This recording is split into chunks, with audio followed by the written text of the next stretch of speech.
কিছুদিন আগেই বাবরি মসজিদের শিলান্যাস হয়েছে মুর্শিদাবাদে, আর সেই ইস্যুতে রীতিমতো তোলপাড় পড়ে গিয়েছে রাজ্য রাজনীতিতে। এরই মধ্যে নয়া খবর, কোচবিহারের সিতাইতে রাম মন্দির নির্মাণে বাধা দেবার অভিযোগকে ঘিরে চাঞ্চল্য।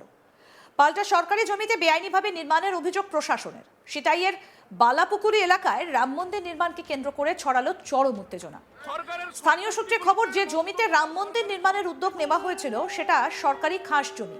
অভিযোগ, নির্মাণ শুরুর আগের রাতে সিতাই থানার পুলিশ মন্দির প্রাঙ্গণ থেকে বালি, পাথর এবং ইট সহ নির্মাণ সামগ্রী সরিয়ে নিয়ে যায়।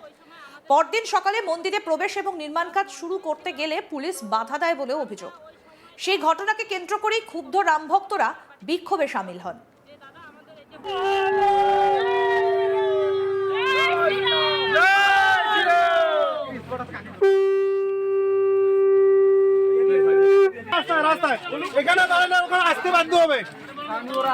কি পরিস্থিতি দেখুন, এত কিছু আছে সরকারি জমিতে, আর এখানে মন্দির করতে আপত্তি সরকারের সম্পত্তিগুলোকে নষ্ট করে সরকারের সম্পত্তি। রাম মন্দির নির্মাণ কমিটির দাবি, প্রায় 2 বছর আগে ওই স্থানেই রাম মন্দিরের ভিত্তিপ্রস্তর স্থাপন করা হয়েছিল। দীর্ঘদিন পর ভক্তরা নিজেদের চাঁদায় মন্দির নির্মাণের সিদ্ধান্ত নেন। সেই অনুযায়ী নির্মাণ সামগ্রী জড়ো করা হয় এবং সোমবার কাজ শুরুর প্রস্তুতিও সম্পন্ন হয়েছিল। রাম মন্দির নির্মাণ কমিটির সভাপতি বিউটি রায় বলেন, মন্দিরের ভিত্তিপ্রস্তর নির্মাণের সময় কেউ বাধা দেয়নি। এদিন নির্মাণের কাজ শুরু হবার সময় হঠাৎ করে সমস্ত নির্মাণ সামগ্রী তুলে নিয়ে যাওয়া হয়েছে। সেই খবর পেয়ে ঘটনাস্থলে আসার সময় পুলিশ বাধা দেয়। পুলিশ প্রশাসনের এইরকম কাজকে ধিক্কার জানায়। কি বলছেন রাম মন্দির নির্মাণ কমিটির সভাপতি বিউটি রায়, শুনবো।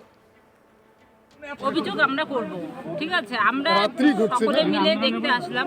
আমরা আন্দোলনে নেমেছি যখন আইসি সাহেব এখানে আসবে নিশ্চয়ই, যদি না আসে আমরা থানা ঘেরাও করব, বিডিও অফিস ঘেরাও করব। আমরা কিন্তু বিক্ষোভ চালিয়ে যাব, কেননা আমাদের এই মাটিতে আমাদের রাম মন্দির লাগবে, এই মাটিতেই করতে হবে। আজকে পুলিশ প্রশাসন জনগণকে সহযোগিতার হাত বাড়িয়ে দিবে, জনগণদের সুরক্ষা দিবে, সেখানে কি করছে? চোরেদের মতো কাজ করছে। আজকে চোরদেরকে ওরা কি ধরবে? ওরাই নিজেরাই চোরের মতো কাজ করছে। আচ্ছা, এই যে বালু, পাথর, ইট নিয়ে গেল, কারা নিয়ে গেল? আপনার পুলিশ প্রশাসন, এখানকার লোকালে জনগণরা সবাই বলছে, গ্রামবাসীরা বলছে যে আজকে রাতের অন্ধকারে পুলিশের গাড়ি, প্রচুর পুলিশের গাড়ি এসে এভাবে তুলে নিয়ে গেল জিনিসগুলো। আমরা ওখানে দেখতে যাইতে চাচ্ছি, বলছে আপনাদেরকে আসতে হবে না। গ্রামবাসী বলছে, আমরা এখানে কিছু জানি না, গ্রামবাসীর অবজেকশন, তাই আমরা দেখতে এসেছি। নিজে আমরা একটু মানে সনাতন ধর্মকে এগিয়ে নিয়ে যাওয়ার চেষ্টা করছি। আজকে আমরা সনাতনরা কতটা পিছিয়ে আছি। পুলিশ প্রশাসনকে আমি অনুরোধ করব, ওরাও তো মানে সনাতন ধর্মের মধ্যেও কিছু এখানে আসছিল কালকে, তা ওদের কি বিবেকে একটু বাদে নাই? এমনকি আজকে আমাদের মন্দিরে ঢুকতে দেওয়া হচ্ছে না, এখানে আটকাইছে, এই গেটে আটকাইছে। এই যে দাঁড়িয়ে আছে, দেখুন না কিভাবে দাঁড়িয়ে আছে, নির্লজ্জের মতো দাঁড়িয়ে আছে। আজকে নির্লজ্জের মতো দাঁড়িয়ে আমাদের তামাশা দেখছে ওনারা। কে পুলিশ, মানে কে মন্দিরের ভিতরে ঢুকতে দিল না? এই তো দাঁড়িয়ে আছে পুলিশ প্রশাসনরা, ওরা মজা নিচ্ছে। ধর্মের লোকেরা এখানে জমায়েত হয়েছে, কাউকে প্রণাম করতে পর্যন্ত যাইতে দেওয়া যাবে না। রাম মন্দির তো দূরে থাক, আরো তো অনেক প্রতিমা আছে ওখানে। আপনার নাম কি? আমার নাম বিউটি রায়, আমি একজন সনাতন ধর্মী নাগরিক। আমি এইটুকুই বলছি আপনাদের, আমি আমার উদ্যোগে আজকে আমি সকলকে, কমিটিতে সকলকে নিয়ে রাম মন্দির বানানোর চেষ্টা করছি, প্রচেষ্টা চালিয়ে যাচ্ছি নিজের ব্যক্তিগত ক্ষমতায়। আপনার মন্দির কমিটি? আর এখানেই করব, আমি সভাপতিতে আছি। মন্দির কমিটি? হ্যাঁ, নির্মাণের সভাপতিতে আছি। তো আমরা এখানেই করব, এই চ্যালেঞ্জ নিয়েছি। এক রাম ভক্ত কি বলছেন, এবার সেটা শুনবো। এখানে একটা রাম মন্দির করতে দেওয়া হচ্ছে না। আজকে এখানে রাম মন্দিরের জন্য যে 2024 সালে আমার প্রাক্তন সাংসদ নিশীথ মানিক মহাশয় আবার এবং ইনারা নিশীথ মানিক মহাশয় উনি ওই মন্দিরের ভিত্তি স্থাপন করে দিয়ে গিয়েছিলেন, সেখানে পিলার পর্যন্ত উঠে গিয়েছিল। আজকে সেখানে এই দিদি, তার পরিবার তার নিজস্ব আয় দিয়ে সেখানে সেই রাম মন্দির করতে যাচ্ছিল। সেখানে রাত্রেবেলা, গতকাল রাত্রে এখানকার পিলার সহ যেসব বজ্র, বালু, পাথর এগুলো সব ছিল, সেসব পুলিশ প্রশাসন তুলে নিয়ে গেছে। আজকে কোথায় আমরা বসবাস করছি? লজ্জা লাগে। আজকে আমরা ভারতবর্ষে, আমরা হিন্দুস্তানে বসবাস করছি, যে রাজ্যে, পশ্চিমবঙ্গের মতো রাজ্যে আজকে হিন্দুদের এখানে একটা মন্দির করতে দেওয়া হচ্ছে না।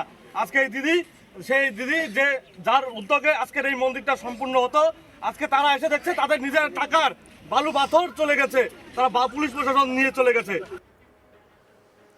অন্যদিকে প্রশাসনের বক্তব্য, জমিটি সরকারি খাস হওয়ায় সেখানে অনুমতি ছাড়া কোনো স্থায়ী নির্মাণ আইনত সম্ভব নয়। সেই কারণেই পুলিশ নির্মাণ কাজ বন্ধ করেছে। সিতাই ব্লক ভূমি সংস্কার আধিকারিক বিনোদ রায় বলেন, যে জায়গায় মন্দির নির্মাণ হচ্ছে সেটা প্রাচীন সরকারি একটা পুকুরের অংশ। আমাদের রেকর্ডেও সেটাই রয়েছে। সরকারি জমিতে এই ধরনের স্থায়ী নির্মাণ বেআইনি। কি বলছেন বিনোদ রায়, বিএলআরও, শুনবো। বালাপুকুরিতে একটা রাম মন্দির নির্মাণ নিয়ে একটা মানে উত্তেজনা চলছে, যে তারা পুলিশ প্রশাসন বলছে যে এখানে মন্দির নির্মাণ করা যাবে না এবং রাম ভক্তরা তারা নির্মাণ করবে। এই বিষয় নিয়ে ওখানে একটা উত্তেজনা চলছে। তা যেহেতু জমিটা একটু খাস জমি এবং সরকারি জমি, আপনি এ বিষয়ে কি বলবেন? উত্তেজনার খবর আমার কাছে আসেনি, আর যেহেতু পরে খবর নিয়ে দেখা গেল যে জায়গাটা আছে সরকারি জায়গা, ওইটুকু একটা পুকুরের অংশ, বালাপুর প্রাচীন পুকুর, আর সেটা নতুন করে যাতে কোনো স্থাপনা না হয় প্রশাসনিক হিসেবে সিদ্ধান্ত নিয়েছে, যাতে আইন শৃঙ্খলা পরিস্থিতি না হয় সেটা পুলিশ প্রশাসন দেখবে।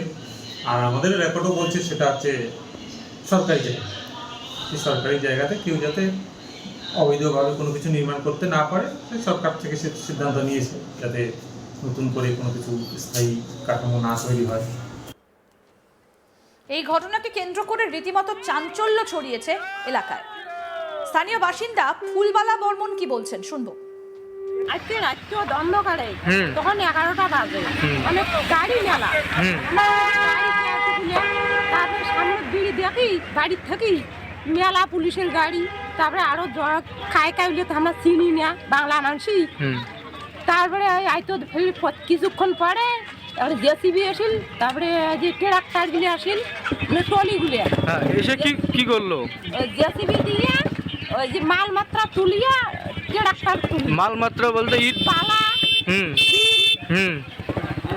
ইট তুলি তুলি তুলি খড়ি গেল, খড়ি নামে যাওয়ারও নামে ফেট খোলায়, খড়ি যাওয়ার পরে তারপরে এই পাশে যখন এগুলো তোলা স্টার্ট হয়, আর আমরা তো ঘুমিয়ে পারি না পাই, দূর ধারার গাড়ির শব্দ, তারপরে ইট টিট তোলে শব্দ হয় টলি, তারপরে এগুলো যখন তোলা স্টার্ট হল তখন আপনি ও পাশে গাড়ি যাবে, ওখানে পিলিয়ে গেলে তুলি পিলিয়ে লাগ না তোলা নাই যে মানে শব্দটা শুনছি বাড়িতে অতটা দিয়ে আমরা যাওয়ার পাই, যে ঠান্ডা দিন হয় যাওয়ার আমরা তো পাই না।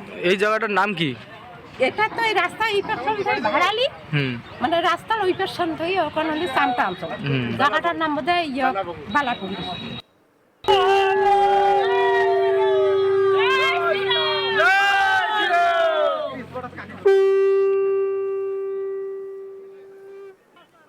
আরো আপডেট পেতে দেখতে থাকুন আজ তাক বাংলা। সাবস্ক্রাইব করুন, নোটিফিকেশন পেতে বেল বাটন অপশন প্রেস করুন।